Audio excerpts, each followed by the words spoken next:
much, and it's so good to be here, and I'm so glad to be able to meet with you folks in this online context. Of course, Shelf Life, always grateful to Shelf Life Books and their role in the reading and writing community in communities in Calgary.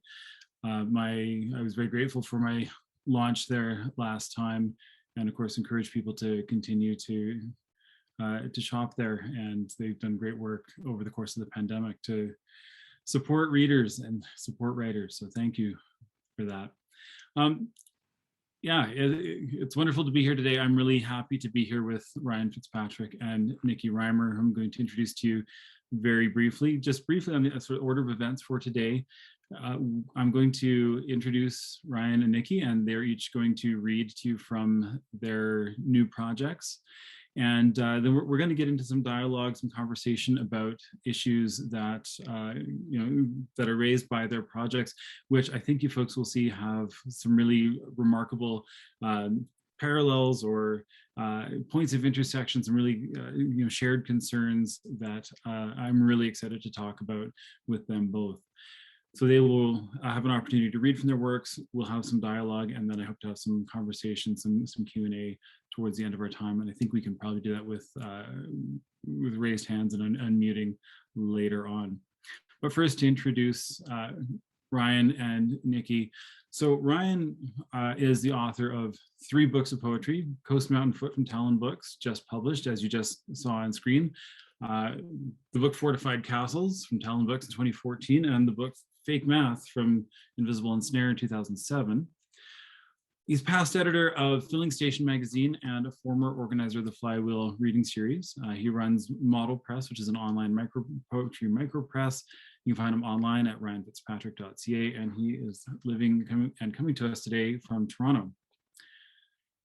Now, Nikki Reimer, I enjoy this in Nikki's bio. Nikki Reimer works and lives in that order. Nikki is a 5th-generation chronically ill neurodivergent prairie settler with too many side interests and not enough main narrative. Currently residing, Nikki from your bio, currently residing in Claresholm in Treaty 7 territory, formerly of Calgary, Mohkínstsis, and with an intense link to Calgary, or Mohkínstsis, the Blackfoot name for the city of Calgary. And always, Nikki also closely linked to the city of Vancouver. So Nikki's books include the book Sick from Frontenac House in 2010 and DOWNVERSE from Talon Books in 2014. And is as well, and I think through the labor of grieving in the book My Heart is Rose Manhattan from Talon Books 2019, which I don't have a copy with me at home. My apologies, Nikki. Oh, there we go. Ryan has got that for us. And Nikki works in a whole variety of different spaces through poetry, through nonfiction writing, performance work, artworks, and is a remarkably, an artist whose practice is incredibly diverse and has been published in a wide range of anthologies and other locations. And today we have the new work, which I've got right here behind the drywall, that Nikki's going to be discussing. So I'm really excited to think about place and think about poetry, think about the work that both Ryan and Nikki are doing, but I don't want to get ahead of any of the things that they'd like to say. So I'd like to, Ryan, invite you first for reading, and then Nikki will turn things over to you in just a moment. Okay. So Coast Mountain Foot is Coast Mountain Foot's a book that takes its title from another book by a poet, George Bowering, his 1968 book, Rocky Mountain Foot, which I dug out my copy. One of the features of my book, you see if you turn my book on the side, the design is exactly the same.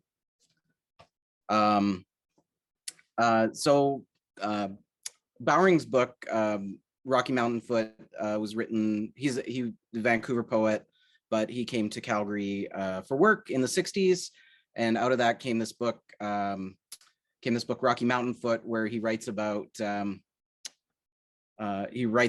Calgary, writes about like its history and his experiences, and he spends a lot of time in that book complaining Calgary. So I made, I had to read this for my PhD, and I made a joke pretty early on. Oh, it'd be funny if I returned, as somebody who grew up in Calgary and went to Vancouver, it would be funny to like get my revenge on George Bowering by doing the reverse of the book. And of course, the title would be Coast Mountain Foot. Fast forward a few years, and at the end of my PhD, I decided to put together a book out of my scraps. So I started just piling stuff into a file. And as I massaged it and looked at it together, I realized I had been spending a lot of time actually writing that book about Vancouver and about the relationship between Vancouver and Calgary. So it's not so much a book of complaints, although there probably is some complaining in the book, because I do like to complain. But it's a book where I try to think about Calgary and Vancouver together as they bleed together through their histories and of development and their politics.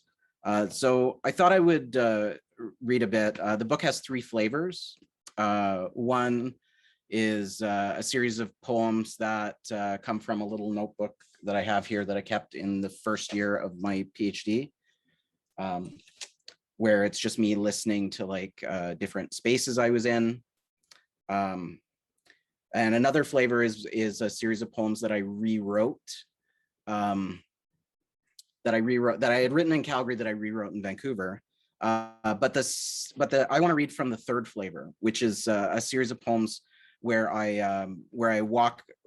are kind of poems in transit. So I wrote them when I was like walking around or sitting in a coffee shop window or on the bus, stuff like that. So I thought I would start. So I'm going to read 4 poems. Let me hold 4 fingers up for 4 poems. 3 of them were the ones that Kit and Nikki told me to read when we met last week. But the first one I'm going to read is the one that is kind of the thesis for the book. And I know it's the thesis for the book because I was lucky enough to have Jordan Abel as my editor, and he insisted that I move this poem from the middle of the book to the front of the book because he thought the kind of central conceit of the book was caught in this poem. And it's called Vancouver Does Not Taste Like Calgary. And that title is taken from some friends of ours, Eric Moscapettis and Mia Rushton, and a poster that they had that was actually about Edmonton. So it was Edmonton Doesn't Taste Like Calgary. This is Vancouver Doesn't Taste Like Calgary. How to start writing about any city. Is it anything like living somewhere when you don't feel so welcome? A shitty question.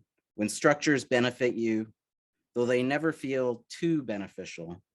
When rent is cheaper inside the couple form, or when work involves constantly bootstrapping all the slack anxiety of comfortable precarity. What does that ad say across the street, pocketed deep inside the doors at Hastings and Howe? Luxury never makes anyone beautiful. They're debating view cones at the edge of the upcoming civic election. Whether seeing the mountains is an amenity if the developers near the stadium keep their word about building 1,800 units of social housing, unlike the rug pull of Olympic Village, where they felt the sudden luxury of all that prime waterfront real estate, unlocking like the tides through Sunak were gulped by Vancouver's swallowing growth. Managing Vancouver's postcard view is a hell of a tough question when you scoff at privileging sightlines, but also love that view down Main, even if it raises property values. Some places you can only see mountains hitting the crest at Glenmore and Blackfoot. And this is my poem where I'm complaining about having to write a poem about Vancouver. It's called Yet Another Long Poem About Vancouver. Can I live in Vancouver without writing about it? All that work done better in the last century, even if the freeway traffic is still moving. Sand grits against the slick leaves of my walk as another umbrella's broken line sings its rainfall through Marlat's Steveston versus Parks Canada's Steveston, Potrabenko's West End versus Amy and Sean's West End. Where do I find Keuka's pear tree, $50 at Paper Hound, or my $746 a month apartment where I can palm the ceiling?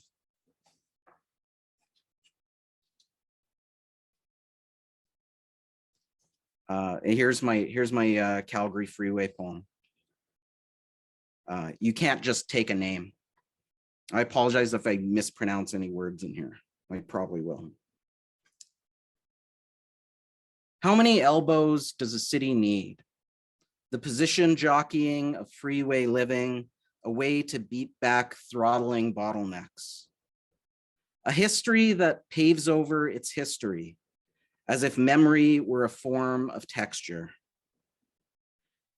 The excessive highway speed of Deerfoot Trail, a strange tribute to the famed Siksika runner. Sarcee Trail only turns into Sutina Trail, mediated by a messy interchange with Glenmore. The Gyna absent from the roadmap because officials didn't want a blood trail. Speeding toward the horizon line on Highway 2, imagine entering the city. Welcome to Mohkínstsis, Wichispa Oyare, Gutsisti, and left wondering if Vancouver's street names stayed so colonial because they didn't finish the freeway. And this will be the last one I read. It's a Calgary election poem, but not about the one that just happened. The energy in these streets. On the 3, a conversation about the driver and Vancouver's sometimes aggressive unfriendliness turns to one about the Calgary election. Nenshi wins in a squeaker against Bill Smith, a faceless conservative flack preaching low taxes. The guy I'm next to pipes up. Don't people like that East Indian guy? Like, he gets what Calgarians seem to be about. There's a weird tension in that, in the way Nenshi's set up as not Calgarian, but also a positive force for Calgarians. But the guy's legitimately happy to meet me, another person from Alberta. He's from Edmonton. A bizarre race-swapped refraction of that scene in Dion Brand's A Map to the Door of No Return, where she and a friend find kinship with the driver and a Salish woman through forms of relation found in spatial loss. Except all I get is discomfort and a desire to get to terminal faster, fleeing from the guy's unwanted friendliness. Though I get there's no way to divest from automatically beneficial structures of whiteness. I'm always friends with that guy, whoever else he happens to be. Take it away, Nikki. Thanks, Ryan. Thanks for reading those. Those were some of my favorite poems in the book, so thank you for reading those. I am not going to say too much about this before I dive into it. I think that we will, what's going on, I think will come out in the discussion. I just will say that this was a collaboration. Gytha Press approached me and asked if I would be part of a series that they do where they pair writers with artists for this comic series. So it's been very beautifully illustrated by Andrea Mackenzie Engel. I hope that I'm not mispronouncing that name. But I'm going to go ahead and assume you can all see that. Yep. And then we've got a couple of content warnings, mentions of mental illness and racial marginalization in the text.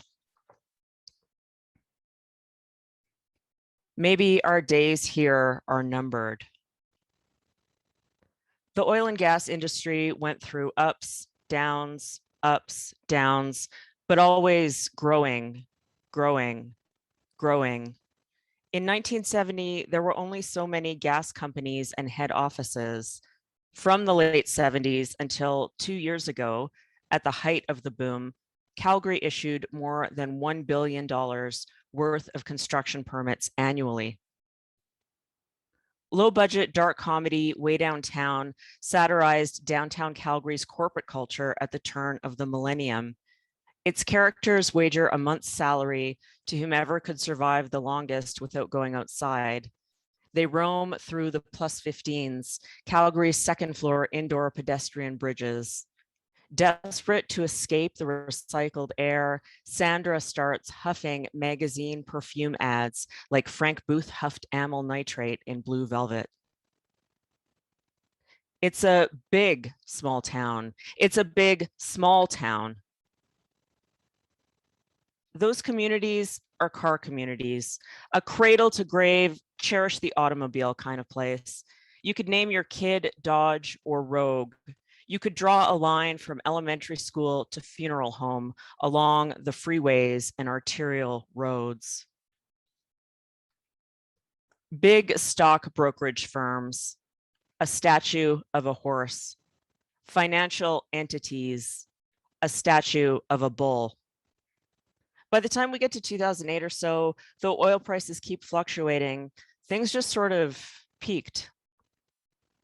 The people leaving say this place is turning into Detroit, and they don't want to live in Detroit, but like Detroit's a big city, home of Motown, jazz, hip hop, and punk, majority Black population. Whose Detroit do they mean? In 2011, Calgary had the second most expensive parking in North America, $472.50 Canadian a month. People were renting parking spots out of their condo and apartment buildings. After 2015, things started to shrink. Instead of 700 gas companies, there's maybe 100. Before, as many as 100,000 people commuted to work downtown every day. Now there are 10,000, maybe. Buildings had already started to empty out before the pandemic hit. The 37-story Nexon building, built for Nova Chemicals in 1982, sits empty, a ghost tower.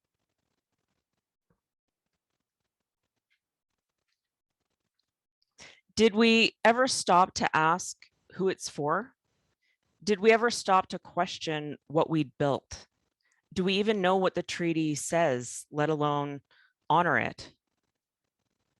Today, Way Downtown's second floor merchants sit empty, the abyss behind the drywall. This is the map of potential missing links and future connections. A bottle of marbles doesn't take you anywhere these days.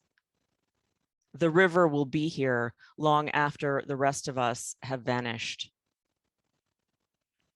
To walk through miles of nothing.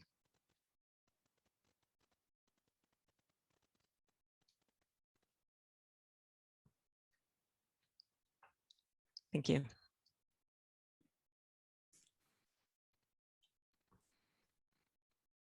Well, thank you so much, Nikki. Thank you, Ryan.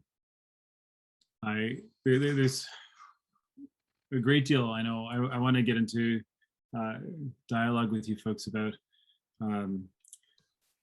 although just as we transition towards doing so, I'm hoping I can actually briefly invite in, we're thinking about Calgary, thinking about Vancouver, thinking about our hosts and the work that the Calgary writing communities do, Calgary artistic communities do. I'm actually hoping to just briefly invite, we've got from our co-hosts, we've got Amy, I believe you are here. Are you able to unmute yourself and join us for a moment? Yes, absolutely. Transitional host. Yes, thank you, Kit. So my name is Amy LeBlanc. I'm currently the managing editor at Filling Station. And I don't want to take long because we want to get into this wonderful Q&A. But just wanted to take a second to say congratulations to Ryan and Nikki. We're very excited to be able to support you as you launch your books. Nikki and Ryan are both have very strong connections to the Alberta literary landscape, even when they live in different places. They always continue to produce work that we at Filling Station are absolutely amazed by. As you said in the introductions, Ryan worked as an editor with Filling Station, and we've published Nikki's work. Just want to take a second to briefly plug some of the cool things that Filling Station has been doing lately and that we have coming up.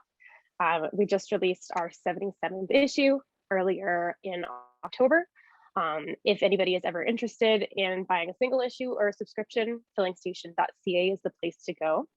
The issue before that was our BIPOC issue, which was guest edited by Kinesia Lubrin, and it is full of some of the most exciting, emerging, and established experimental BIPOC creators that are currently living and working in Turtle Island.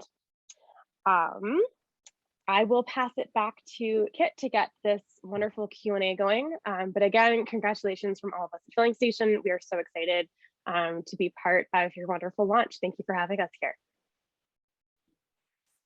All right, thanks so much, Amy. And, you know, I wonder if that's actually a place for us to open the conversation, Ryan and Nikki, to thinking about community and collaboration. And this is one of the things we chatted about a little bit the other day. There are, in both of your projects, there's a lot of what I would tend to think of it as collaborations, where you're working with across different texts. I saw just in the chat right now, Rebecca, you made a note about the film Way Downtown, also one of my favorite films. Certainly think about just how that film captures Calgary, or captured a certain Calgary that I think, Nikki, you suggest in your chapbook is actually now a historical Calgary. It's no longer part of Calgary now, maybe in the same way that it once was. But that kind of working across different texts, working in different sort of contexts. Nikki, your work is a collaboration with the artist Andrea Mackenzie Ingley, and Ryan, your book, just the richness of the intertextual references and conversations. You know, as you framed it, you're conversing with Bowering across time and across place, and you're in conversation with many different writers across the project. I'm wondering if I can just ask you folks to maybe start there, to think about what it means to be in conversation with all these different voices, in collaboration with different voices over this sort of extended period of time and over these extended spaces. And if we want to come to questions of space and land, I know we're going to have a lot to say there too. I think you should start, Nikki. Okay, I was hoping you would start. I have so many different responses to that question that it's hard to know where to begin. I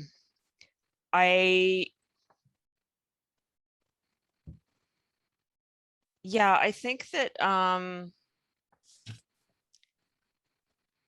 I think that collaborative work is always the most interesting kind of work, and work where different voices are brought in and played against is always of particular interest to me. I like this work was collaborative as far as myself and the visual artist, though she and I didn't speak before she created this beautiful document. I was working very closely with the editor for the press to kind of refine the text that I produced. And then later was sent these proofs that actually I was in the car because we were living between Claresholm and Calgary. My bio is out of date. I've now relocated to Calgary, or I'm in the process of relocating to Calgary. I'm in Calgary now. But we had to come out to Calgary, and so my partner was driving the truck, and I was looking at my email on my phone as one does. And so these proofs came in, and I choked up because she had taken this text that I wrote and really captured that sense of the kind of the Calgary I grew up in, and the Calgary of the 80s, and the Calgary that the Stampede wants to sell you, and the Calgary that corporate Calgary maybe wants to gesture to, but then there's kind of a lot of emptiness and a lot of isolation that gets produced in these images that she made, that I think really speak to what I was trying to get to with the text. And then as far as collaboration with the text, some of this stuff I stole whole cloth from my dad, who is an oil and gas guy for 45 years or so. And it's been really interesting to me to be a quite left-leaning person, where you know, a lot of my privileges in life came from oil and gas. And there's different stories that get told about oil and gas, and maybe none of those stories are the actual story. Maybe the actual story is what happens if you combine all those different viewpoints, right? And so, yeah, so I stole some of what he had to say about what it was like to work downtown Calgary through the boom, through what we see as this emptying out. You know, I stole images from Way Downtown, which is such a seminal text for anyone who was of a certain age in Calgary at that time, right? Like no film had captured anything close to our experience. And then suddenly here was this thing, right? What else did I steal from? I stole some text from City of Calgary website about the plus 15s. Yeah, and then some of the like dialogue is what I imagined citizens saying about this place. So really the whole thing is just kind of a pastiche or a mismatch of stolen and borrowed words.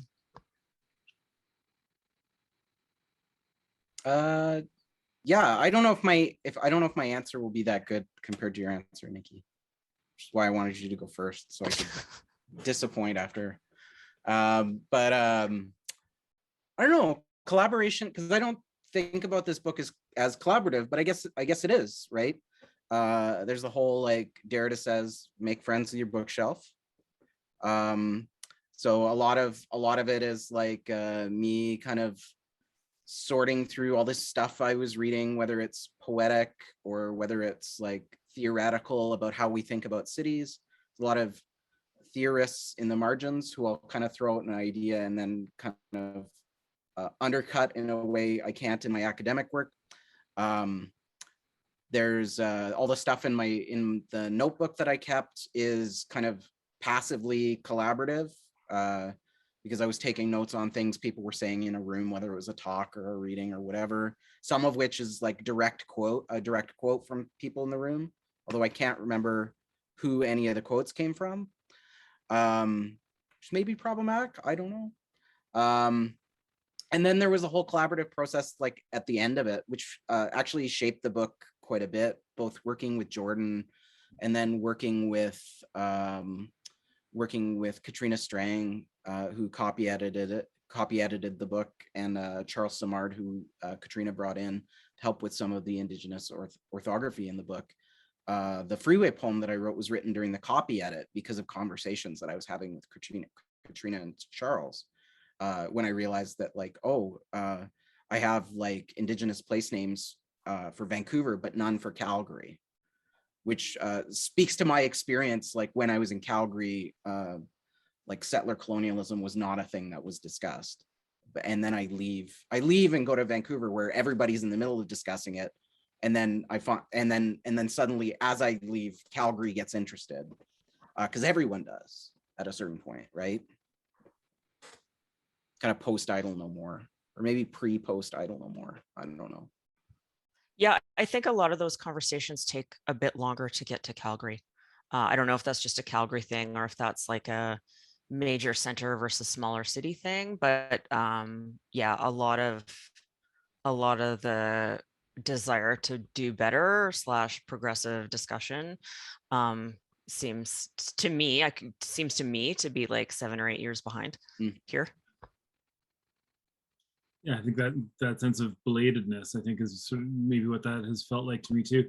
Lorraine, do you think that is the case, that Vancouver street names remain so colonial because they never finished the freeway? I thought that was a sourly funny line. Yeah. That's a reference to of course the viaduct in Strathcona and the way that the freeway was never finished, but of course part of the black part of the neighborhood was torn down anyway to make way for the kind of partial freeway out of downtown they built. But like, I don't know if I actually believe that, but it sounded funny when I was writing it in a kind of like fatalistic way. Because of course you walk through Vancouver streets, and Vancouver streets, like, you say, oh, the one thing Calgary was ahead on is like naming their freeways, which to me is weird.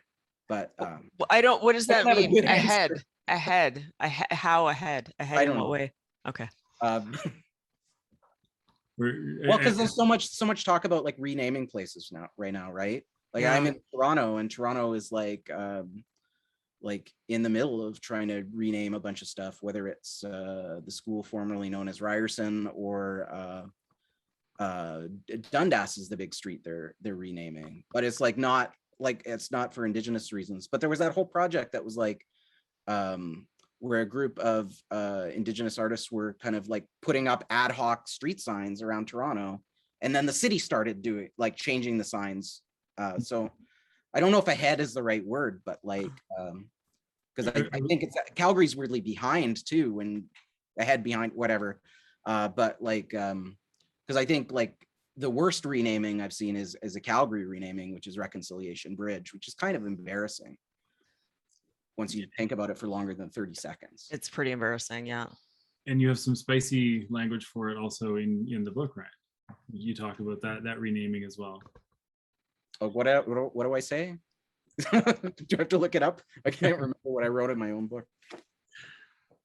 Should I make you look it up? Actually, but I know we're going to come, I think, quite forcefully to those questions of place right away. I before we get there, I wonder if you've already sort of spoken about this in terms of the people you've worked with and the people the various ways in which your practice has been inflected by other texts, other films, etc. And I don't want to lose sight of your own, both your labor and your own work. I'm curious to hear a bit more from you both about your own composition process with these projects. You've already sort of gestured at it in a few ways. Can I ask you folks to just talk a little more explicitly what composition was like in this case? Nikki, it sounded like you were taking a text and then you were working with it or tweaking it as you went, working with the artist to produce this chapbook, and I think it's got a wonderful effect. Ryan, you said there's 3 flavors to your book, which I like the idea of a book having flavors. Of course, that follows from the poem. The cities don't taste like the same. But yeah, can I ask you to talk a bit about so your own composition and process behind these projects, and then we can move towards the land maybe. Ryan, do you want to go? Start this time? Yeah. It's your turn. So when I started putting together like the book as a unit, it was really like ad hoc and messy. Like literally I was looking at what I had that wasn't attached to a project, and I literally just threw it into a Word doc, which probably isn't a thing you're supposed to admit at your book launch, that you're really messy about the way you were composing. So once I realized that it was actually a thing, then I kind of sussed out, okay, here are the 3 flavors, or here are the different angles I'm taking. And the way I worked on it, I was working on it as I was finishing like the final drafts of my dissertation. So as I got kind of stuck writing something in my dissertation, I would flip files to the poetry, which cleared my brain in a certain way. But that's when I wrote. So like the stuff from the notebook was all ready written. I just had to select which pieces. The stuff that was rewritten was from a manuscript that I had written way back in Calgary that I had kind of shelved. And I rewrote it in the spirit of like a different kind of foot. So like if we think of like the title of the book, Coast Mountain Foot, there's the foot of a mountain, there's the foot that you use to walk, and there's the foot like the unit of poetic composition or poetic form or measure or whatever. So I was rewriting these poems from Calgary with a different sense of what was possible in poetry, specifically thinking through like Vancouver poetry and the kind of weird mix of like Tish and KSW. But like once I had sussed out the shape of the book, I spent a lot of time writing those poems, and I was literally writing them in coffee shops or walking. And I had adopted this kind of short line that came out of some experiments writing on my phone on the bus. which I went, oh, this is kind of like a Robert Creeley-esque line, which felt very 60s Vancouver to go, oh, I'm going to copy Robert Creeley. But if I found what happened was it, using that short line forced me to kind of stretch out my thinking. Like if you look at my previous books, they're pretty clipped and tightly collaged. And this, like, I would argue that they're still clipped and tightly collaged, but it's kind of stretched out, so it becomes a little essayistic. They become these kind of mini essays almost. Yeah, so I think that answers your question, maybe, or approaches answering your question. Absolutely. Nikki? Yeah, it kind of sounds like you're also writing Ryan Fitzpatrick's lunch poems, right? Well, yeah. You're walking around, you're in the coffee shop. I always want to bring everything back to Frank O'Hara, so thank you for allowing me to do that. Me too. Yeah, composition. So Archie from Gytha Press, who I see is in attendance here, kind of, as I said, approached me with this project and asked for a topic, and then we could kind of move forward. And the topic was not to be the pandemic or mental illness, because they'd done that recently. And of course, those were the two things that I wanted to reach for first. So I had to come up with something else. But I'm always thinking about alienation and the city as a theme in life, as well as in my writing. That's something that I always kind of return to. The idea of the place and city building and how it's done and what it does to its people. So I that kind of was the idea that I was, or the thought that I was noodling around with. And then the first spark, really came from stealing some thoughts from my dad, from a conversation that we were having again in the car. And he was talking about how much downtown, particularly Bankers Hall, has changed, and from how busy it was again.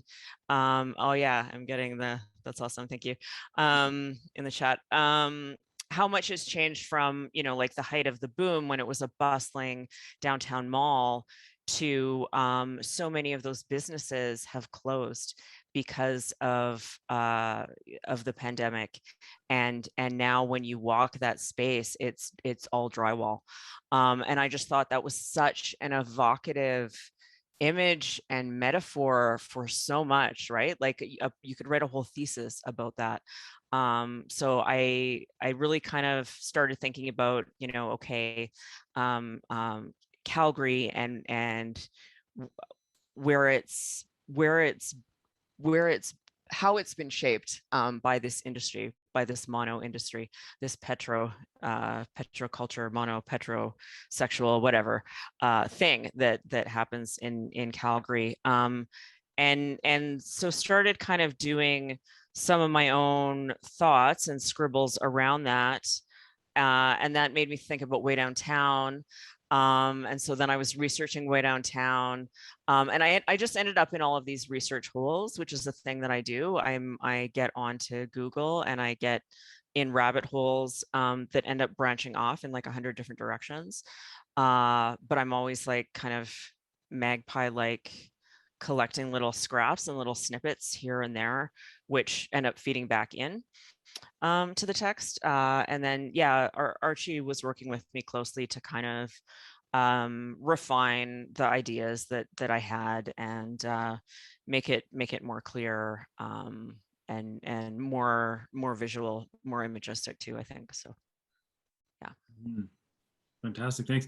Yeah, and thinking about, well, yeah, Way Downtown is a film that really has stuck with me too. And you're right, thinking about how much the city has changed, and changed in a whole range of ways. I'm mindful of the comment also that Rebecca's put into the chat about Africville and Halifax, and ways in which cities and spaces renew themselves in ways that are not accidental, not coincidental, and that have too often coincided with particular forms of dominant narratives. And if Calgary's, the language of hollowing out right now for Calgary it seems so stark or marked in popular discourse. I find myself wondering, or media discourse, how much that people are noticing it because it's actually the dominant script that's being flipped now, and that hollowing out is happening sort of against the dominant script because the petroleum industry is changing so rapidly. But I'm still really thinking about places in Calgary like Victoria Park and its near total erasure, and how these spaces have changed over time. Can we shift to thinking about Calgary and Vancouver, and what is it that makes them, I think, for certainly the conversation we had before, Ryan, very sort of prominently in your project, Nikki, of course, you have very close ties to Vancouver as well. What is it that brings us, these two cities, into into this sort of sense of constant dialogue? Cities I've lived in both as well, and I think of them as being constantly in dialogue with each other. I wonder if that's more apparent from Calgary perhaps than it might be for Vancouver, or more readily apparent. But I'm wondering about why these two cities in dialogue. What is it about these spaces, and how do we think about these spaces? I think definitely Calgary cares more about Vancouver than Vancouver cares about Calgary. Yeah, Vancouver's got too much going on to care about Calgary. I don't know. Do you have any thoughts on this, Nikki?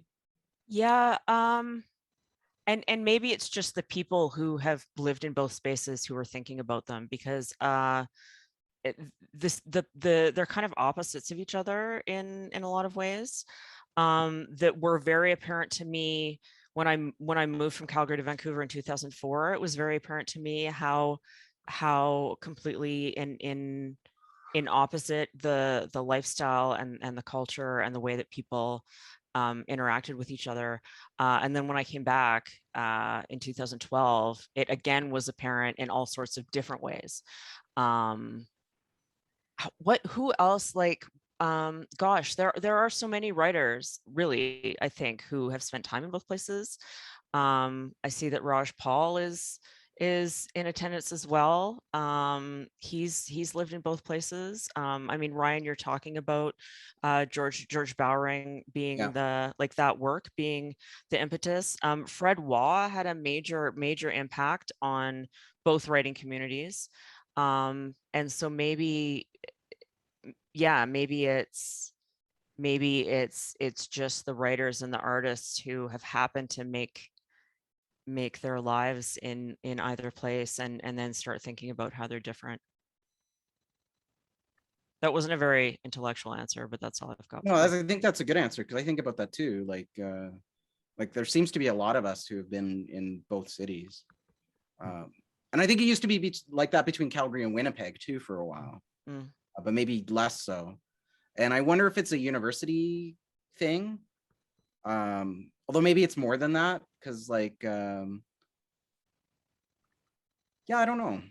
There used to be a thing, and I've got a line in my first book, but there was a thing when I was in my 20s where young folks would get fed up with Calgary's conformity and conservatism and set off for BC or set off for Montreal and last 6 months and then come back.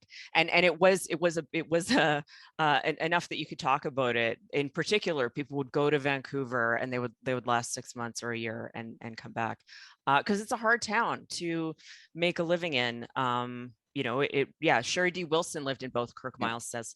I think so. I think for whatever reason, folks are drawn from one to the other. I wonder if it's always Calgary to Vancouver. Does anyone ever grew up in Vancouver and came to Calgary? I mean, Jeff Dirksen, but he came for a PhD. Yeah. And then went back. Yeah. Yeah. Yeah. And I think Fred, I guess, came for work. Fred, for sure. So I think I think there's interesting,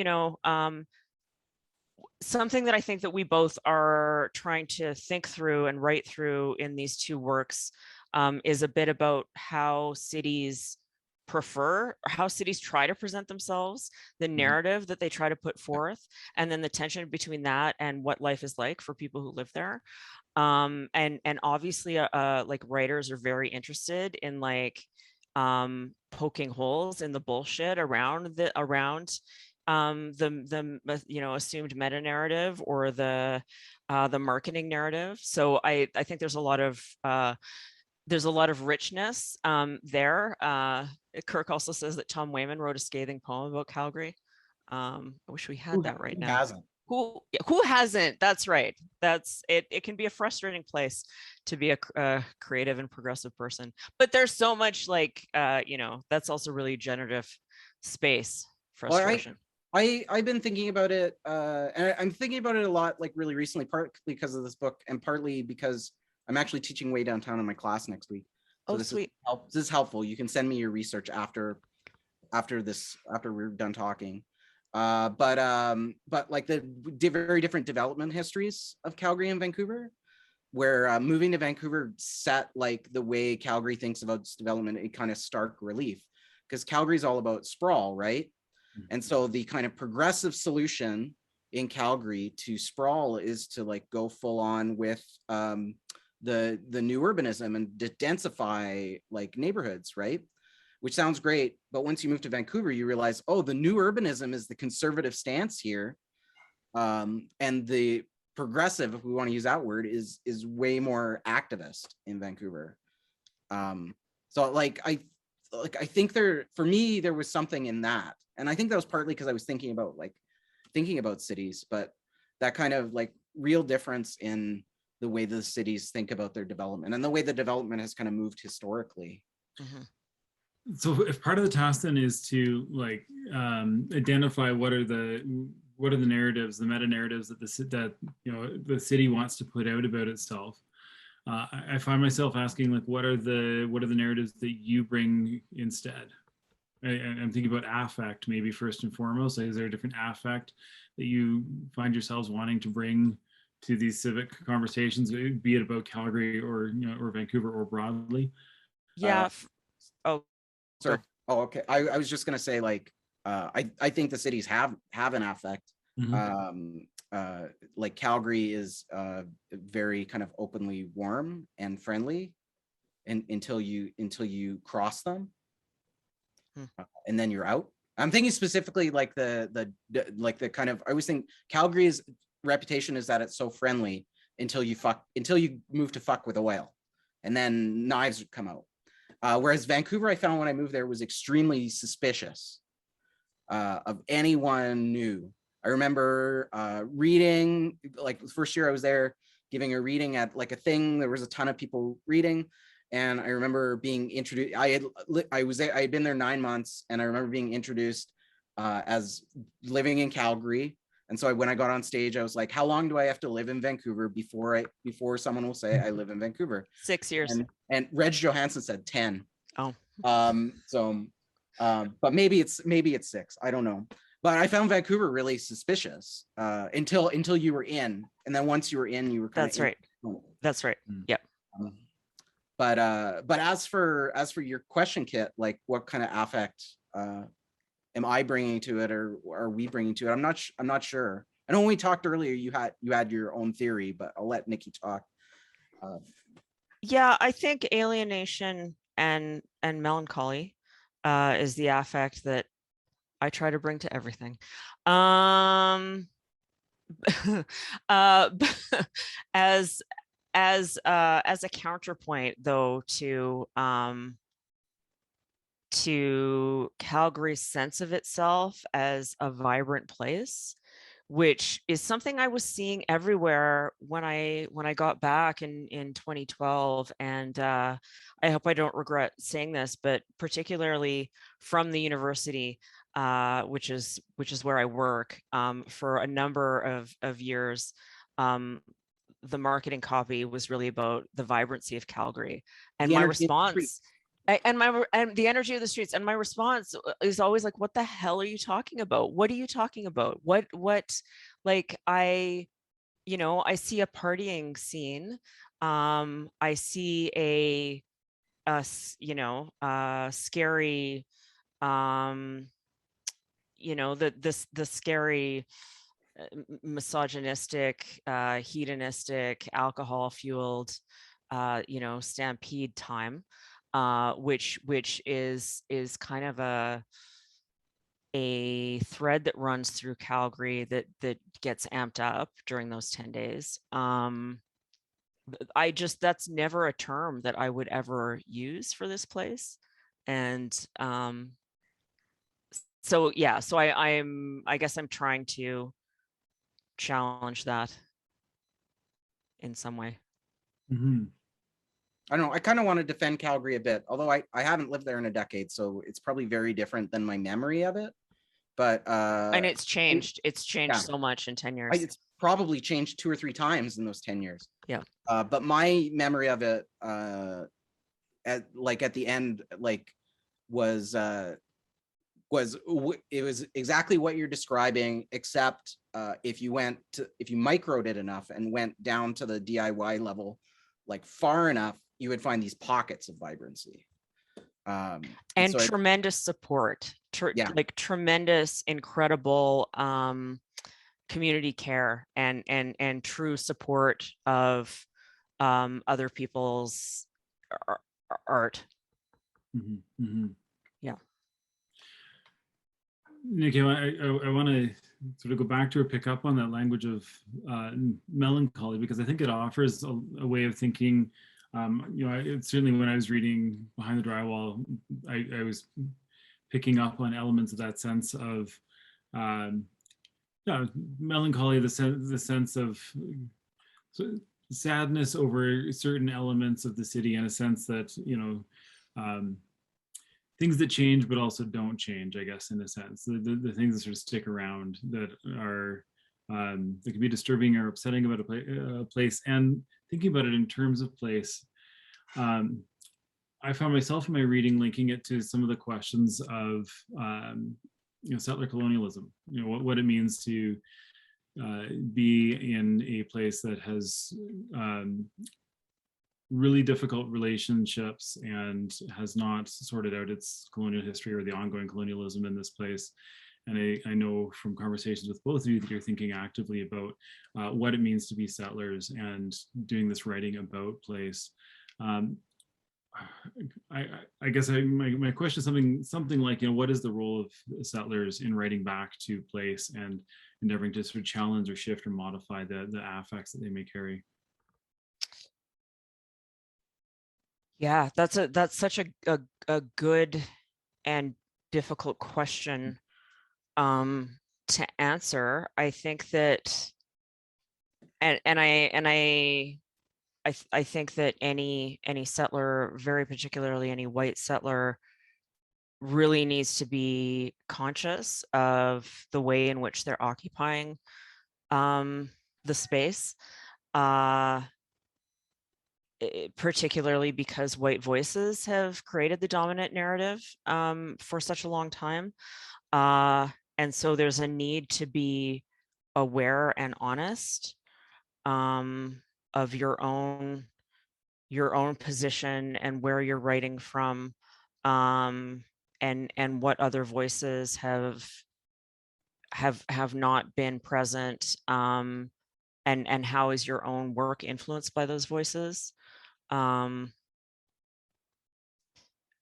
Yeah, I feel like I kind of lost my own thread a bit there. And we were talking, we had our pre-talk. Yeah, I feel like I gave a good answer in the pre-talk. I feel like I gave a good answer too. I feel like I gave a better answer. Gosh, as we've been talking here, I've been thinking about kind of some other stuff that's been going on in Calgary this week with the election and responses to the election, and thinking about placemaking,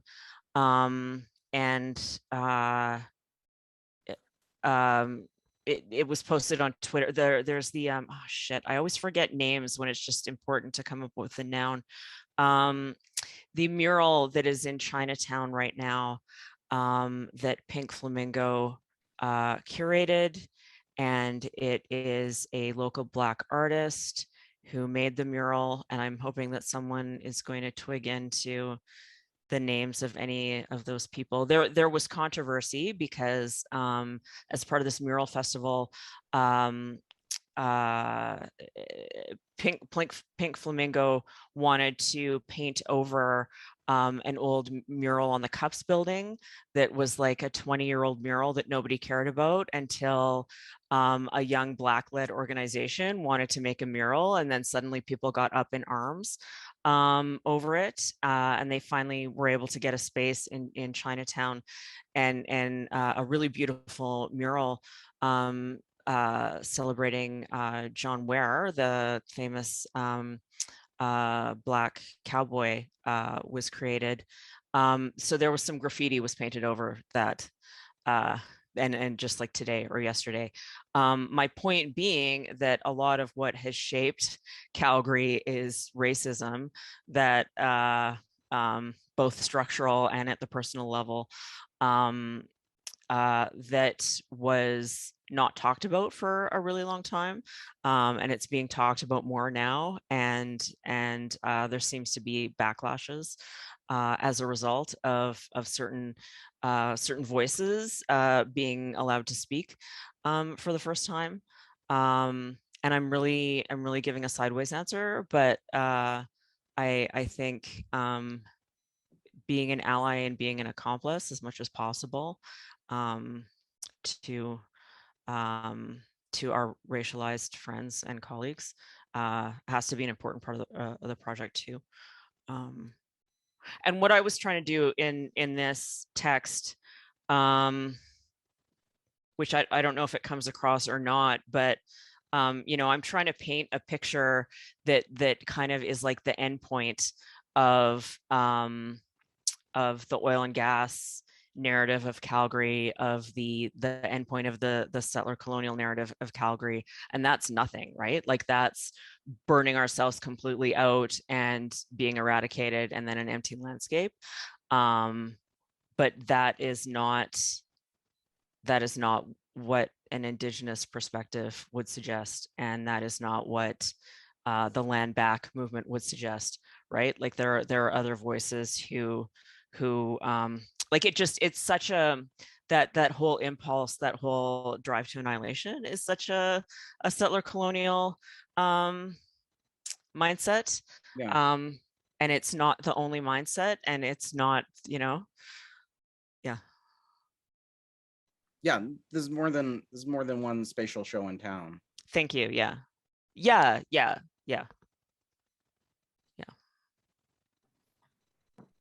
I like the it's the very opening page behind the drywall. Maybe our days here are numbered. It's in quotations.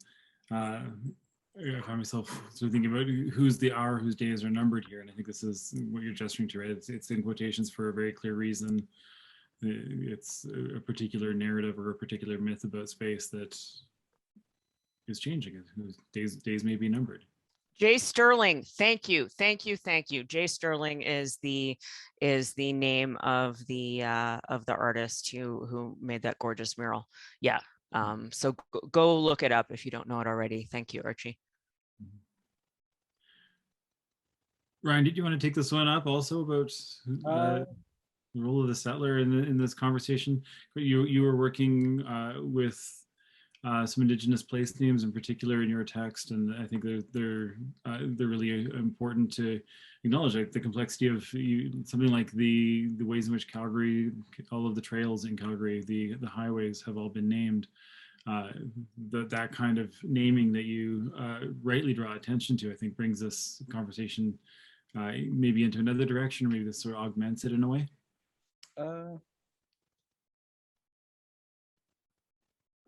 Yeah, maybe. I don't like. I kind of don't know what to say about that other than what I said in the poem. But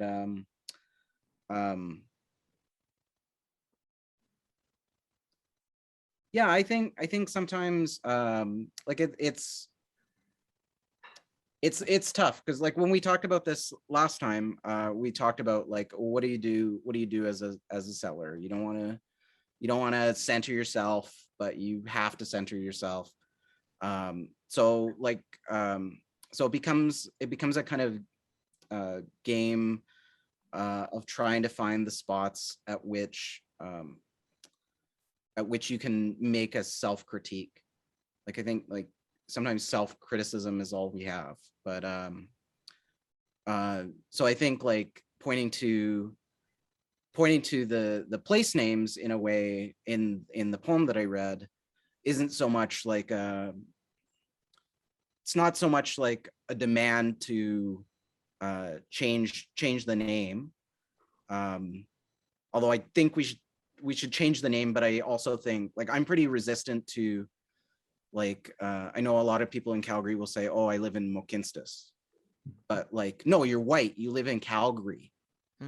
Blackfoot people who live in that area live in Mohkínstsis. So unless we dismantle settler colonialism, you should say you're from Calgary. Like, that's my personal opinion. And there's my moment where I'm probably getting myself in trouble. But I think like in the poem that I read, it becomes this exercise in kind of aiming at and critiquing the way that those in like the indigenous names on the signs are actually really fraught, and the way we should like not just think about the fact that we're doing it, but like the way we're doing it. Yeah, So, I think that really ties in really well to the point that Rebecca made earlier, where often that seems to be what a city will do is, you know, the renaming as kind of a washing, as it were, of the far more egregious action that's taking place at the same time or behind the scenes or alongside, right? Renewal of moving people out of the space that they occupied, but here you can have a plaque and a mural, right? Like, that's what was gross. what was the name of the young guy who I was cut off thinking his of him. braid on the freeway? Like, the freeway is like literally named isn't it Sutina Trail? Isn't that the name? And like, he's up there and he's speaking and he's like, no, my home was literally here. Seth Cardinal Dodging Horse. Thank you. I was thinking about him too as we were talking. Like, that's the contradiction right there, right?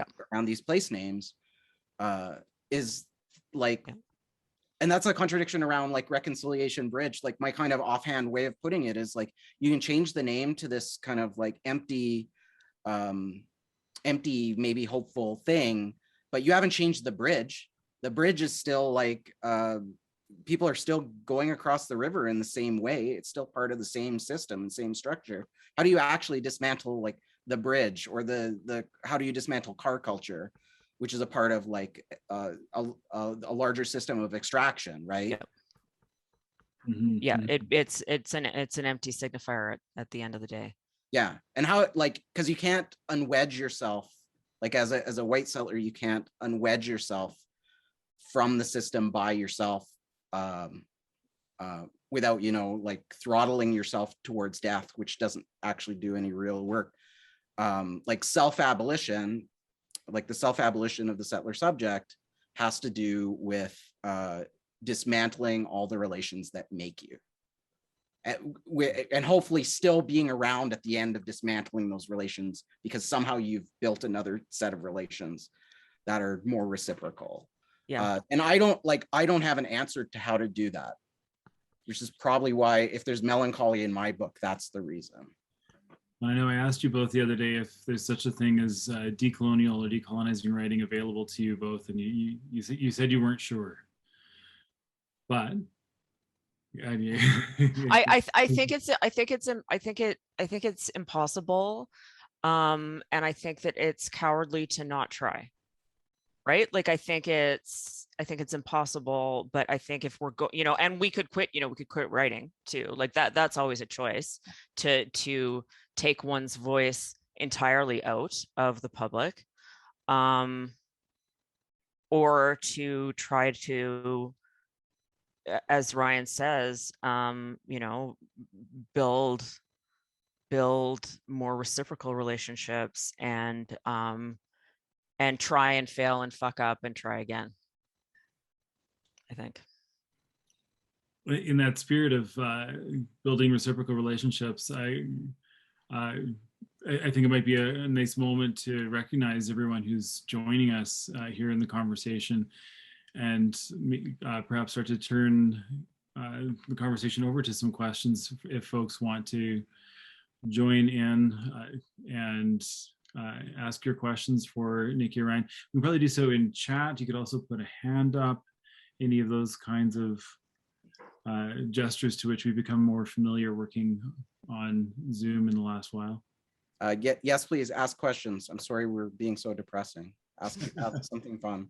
Or not. We were not being as depressing as we've been in the past. I think we were more depressing when we talked before. So I think we tempered it a little bit. I think we're both a bit cheerier. Ryan and I have known each other for a really long time.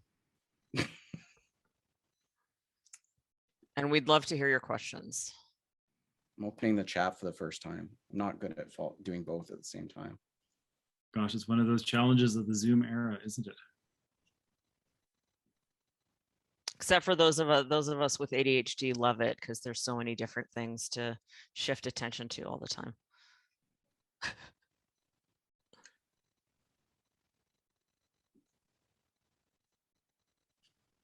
Is anyone game? Anyone willing to?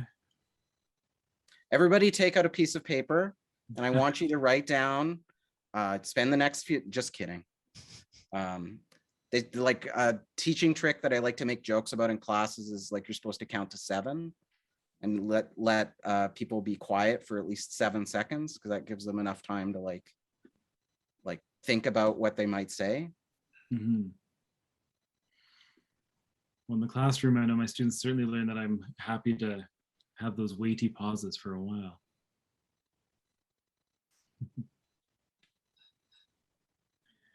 I mean, I appreciate your tackling, Rebecca.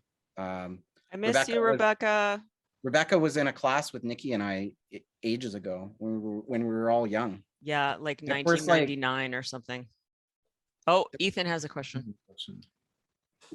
Hey, yeah, for Ryan, I was just hoping, because I have a copy of it here, and I was hoping to ask. Talon, thanks you for purchasing the book. Oh yeah, right on. No, I was hoping to ask just for a bit of if you could clarify a bit the underpinning of what I think is the last poem in the book, the White poem. It's really, you know, the wisp poem quality of it is really sort of stark and compelling, and I think that if it could be explicated a bit, that would be really useful. Sure. It's literally from this paint swatch book that I have on my shelf. That was given to me by a friend of my sister's, because I said, oh, it's neat to flip through this paint swatch book and look at the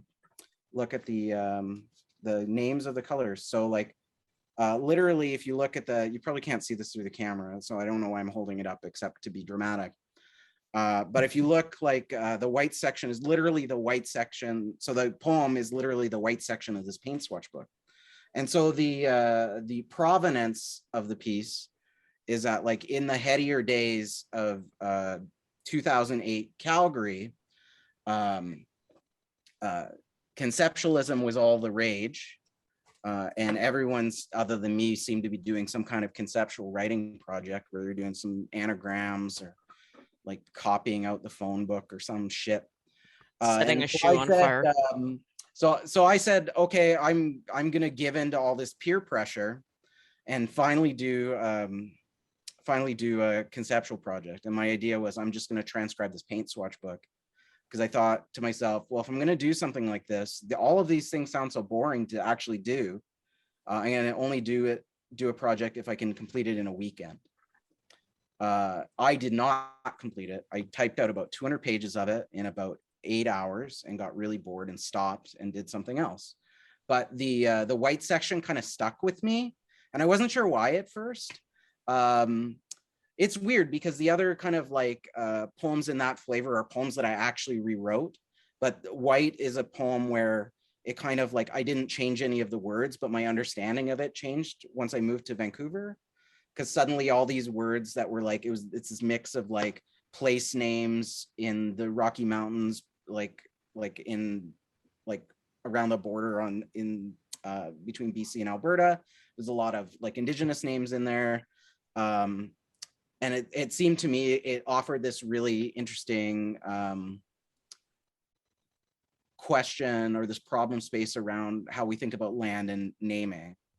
Like literally all these words are according to this paint swatch book, are synonyms for whiteness, which is maybe a bit too on the nose for a reading, and kind of makes the poem a little less interesting. But yeah, that's kind of, I don't know if that answers your question, but that's kind of. No, it definitely does, and I definitely wouldn't have guessed the paint swatch thing. So that's really interesting.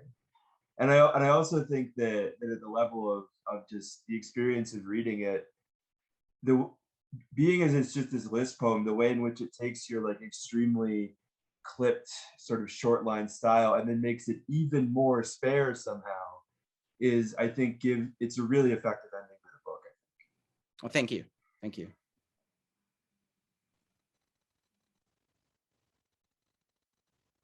Natalie says she remembers me talking about the paint swatch book, and I'm sure I was very obnoxious about it, but at least I was memorable.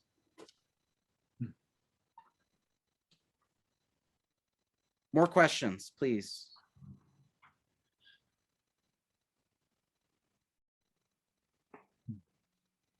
So Archie has a question in the chat. Sorry, Kit, I'm kind of taking over. Oh, that's fine. I go for it. I think it's just because I finally have the chat open. Yeah. So Archie's asking, Ryan, you mentioned your poems are essay-like. What interests you about breaking down the boundaries between those two mediums? I think like part of it is like, I think an occupational hazard of being an academic is I'm constantly writing essays. So the poems kind of turn into essays. Like they begin to take on like weird structural quirks. Like even my last book, which is a bunch of like unfinished sonnets, like all the stanzas end up being like paragraphs in a kind of, not so much an argument, but like it kind of has the shape of that. But I don't know, I found more and more like I want to do these fragmented essays because I think I want to find ways to make arguments in the poetry in ways that academic work won't let me make those arguments.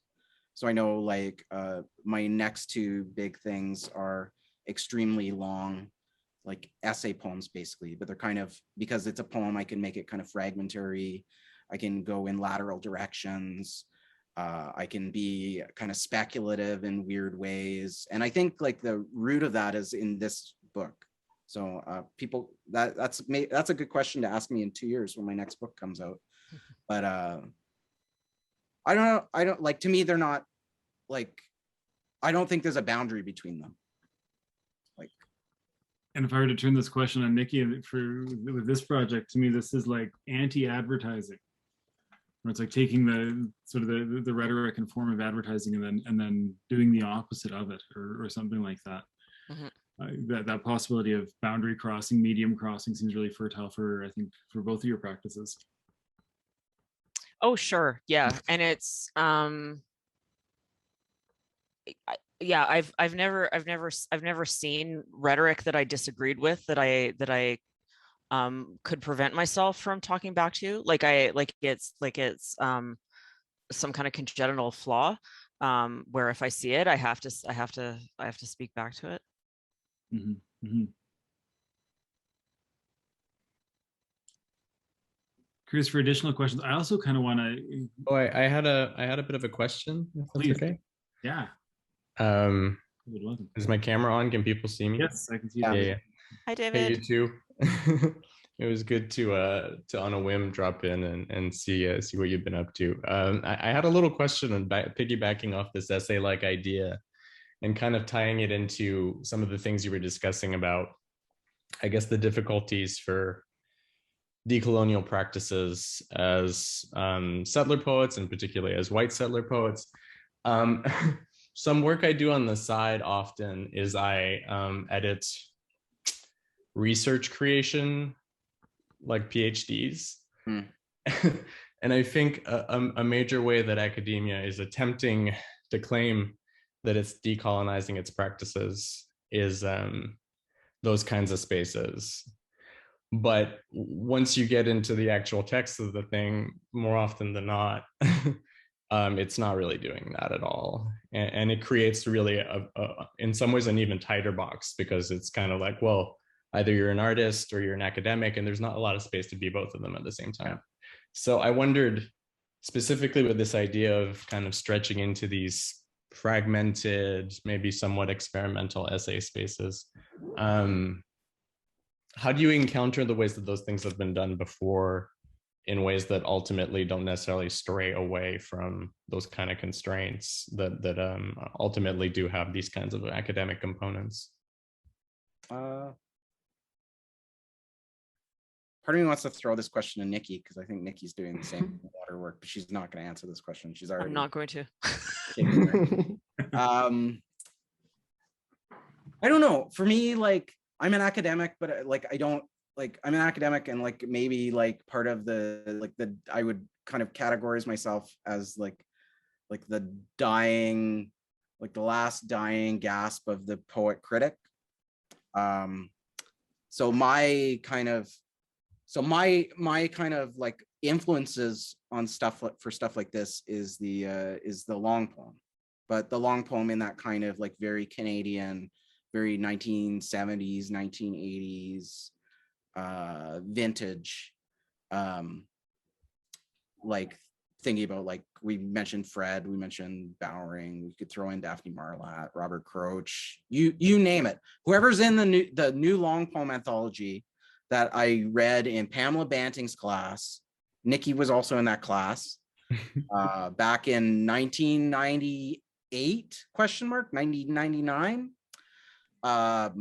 That's kind of, when I think of like a poetic, like essay style, that's kind of like where I'm coming from. So to me, like research creation is kind of in this like old fashioned way where I'm just kind of like Nikki described it as kind of like a magpieing it, where you're kind of like gathering primary material. Everything you do is primary research, and you're kind of like cobbling it together, or kind of collaging it together. I think when I think about like moving into like an essay space, it's part of a real, because I've always been in this space, but the kind of stretching it out, and I don't simplifying it's the wrong word, maybe making it more direct is the better way to put it, is just a recognition that like if I don't do that, my work gets misread and my ideas get misread. So I feel like I have to be more direct, but I don't think anything I've said has actually answered your question. That's okay. My question was, a little indirect. You don't want to answer, Nikki?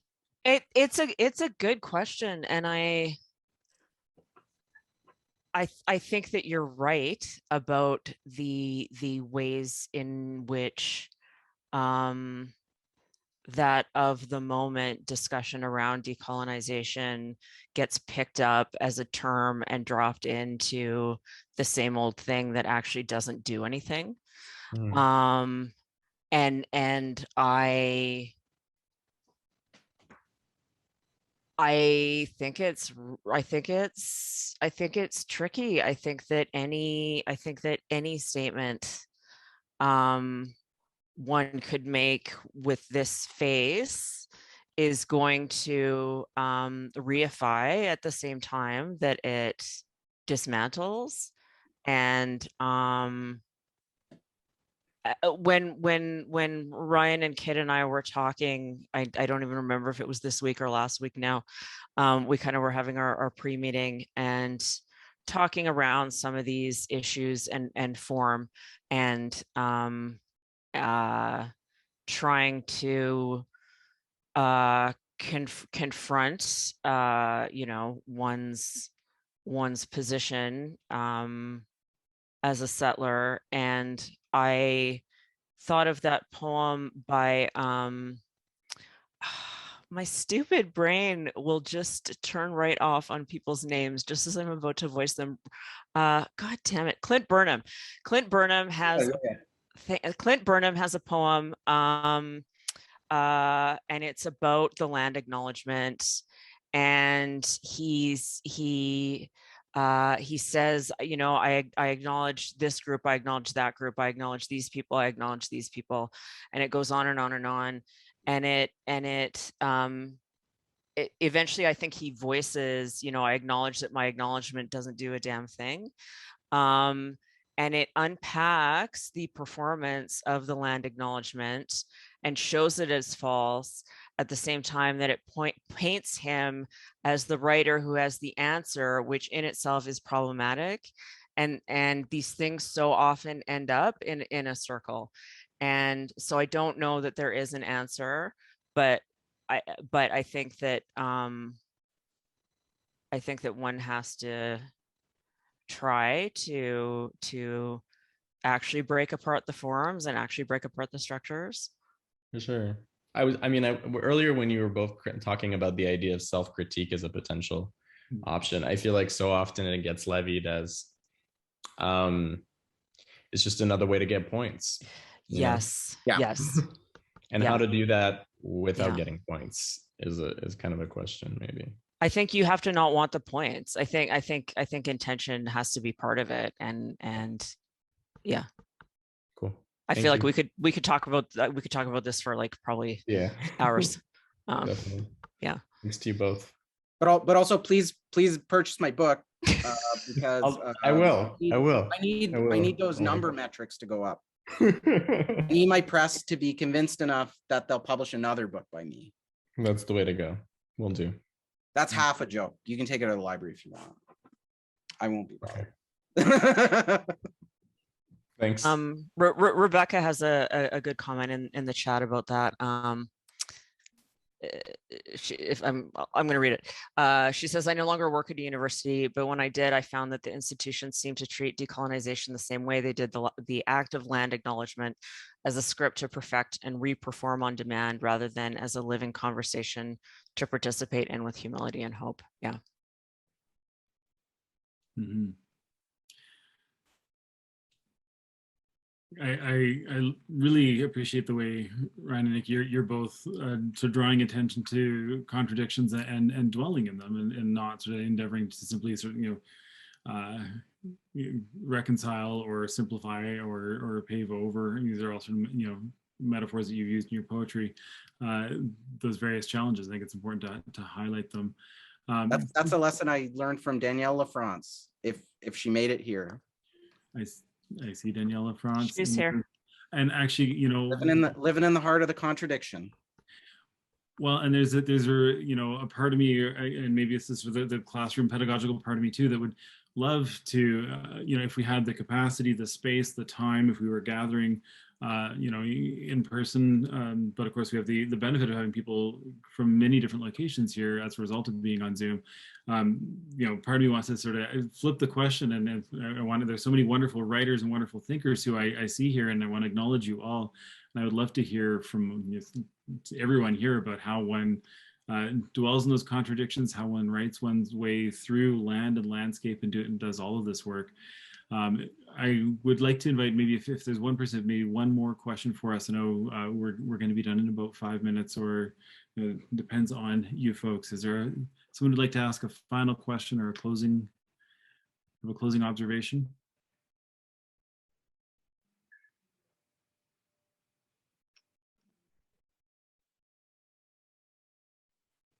Some people might be typing, but perhaps this is coming to a place to close. I wonder if Ryan or Nikki, if you might have final thoughts, closing thoughts about the conversation today, those challenges of writing these projects, and the benefit of this ongoing dialogue and conversation. I'm really grateful for it, but I would love to turn it over to you for last thoughts. I don't know if I have any final thoughts. I just want to thank everybody for coming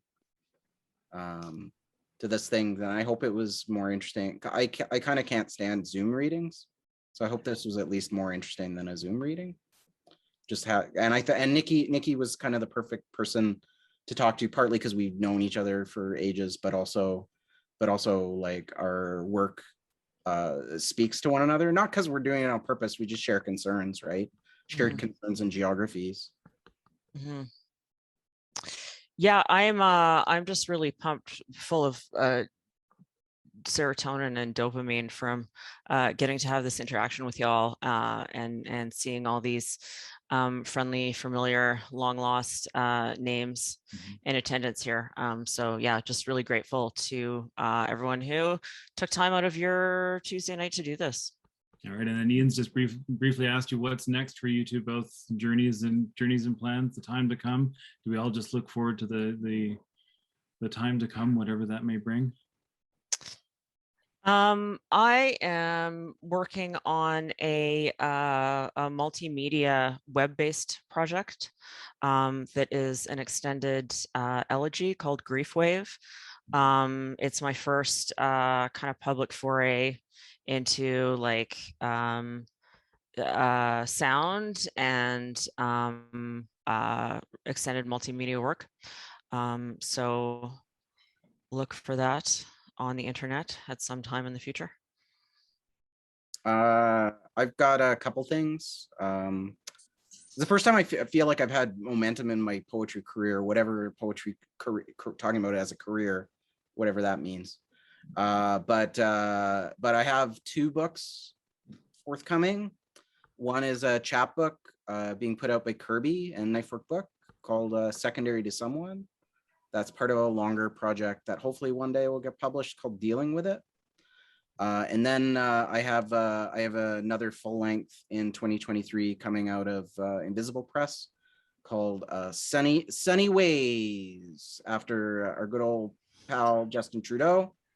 It is, if Coast Mountain Foot is my Calgary Vancouver book, Sunny Ways is my Calgary Toronto book.